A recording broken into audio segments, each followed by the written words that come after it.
Charlotte Dornelas, Georges Fenech, il y aura 5 minutes. J'aimerais qu'on parle de la gauche. Un accord a été trouvé entre la France Insoumise et les socialistes. Les discussions se poursuivent pour le programme. Mais Raphaël Glucksmann, qui est sorti vainqueur des européennes aujourd'hui, c'est le perdant de cette union-là, finalement.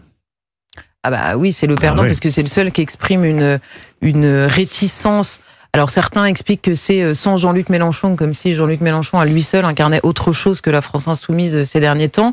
Raphaël Glucksmann, on le sent plus hésitant, en même temps il a été le plus virulent aussi à l'égard notamment de la France Insoumise.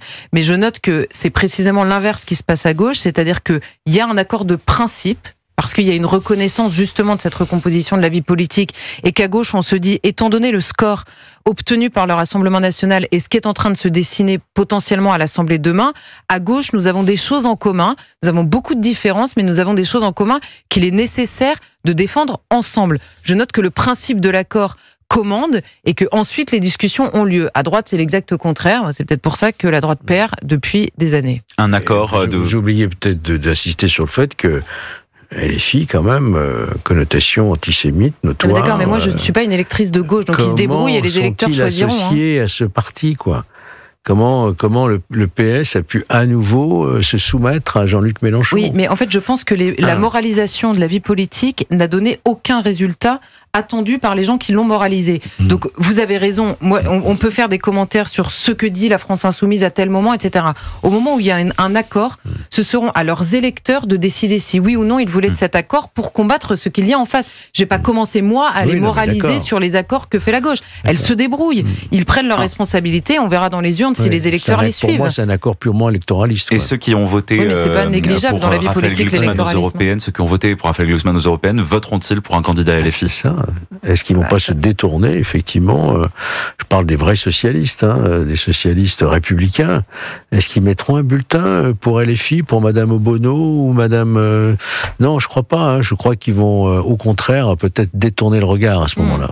Mais c'était d'ailleurs une question qui se posait déjà avant. Le Parti Socialiste, là encore, faisait des scores absolument minables par rapport à ce qu'a été le Parti Socialiste.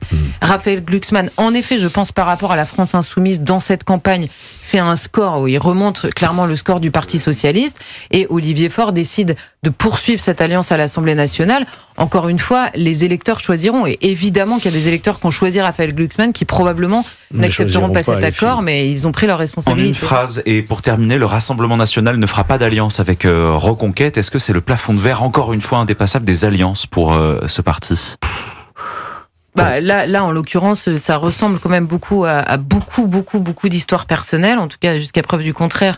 C'est ce à quoi on a eu accès, et peut-être une tentation aussi puisqu'il faut un diable dans la vie politique et que tout le monde a décidé, même la droite, qu'il serait à droite, peut-être que le Rassemblement national est tenté par la création d'un nouveau cordon sanitaire, puisque Éric Ciotti leur donne l'occasion de briser celui qui préexistait. Je sais pas, ça va se redessiner dans les jours à venir, mais c'est assez difficilement compréhensible. Le jour où une alliance se fait avec certains OLR... On a beaucoup dit pendant la dernière présidentielle que Éric Zemmour avait contribué à normaliser l'image de Marine Le Pen. Je pense qu'elle ne veut pas rompre effectivement cette image. C'est vrai, quelque part. Mais alors, ils n'ont jamais vraiment envisagé de faire une alliance avec Reconquête. Non, ça c'est sûr. Mais le Rassemblement national, initialement, n'avait pas envisagé non plus de faire d'alliance avec les Républicains. Souvenez-vous, l'alliance avec les droites, c'était inimaginable.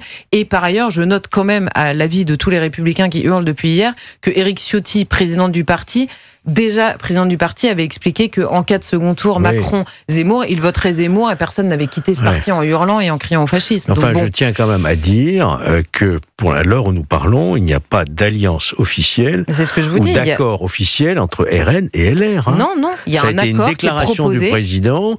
Monsieur Bardella est venu dire ça y est, c'est fait. Mais pour l'instant, c'est uniquement des annonces qui n'engagent que ceux qui les ont données. Oui, comme souvent.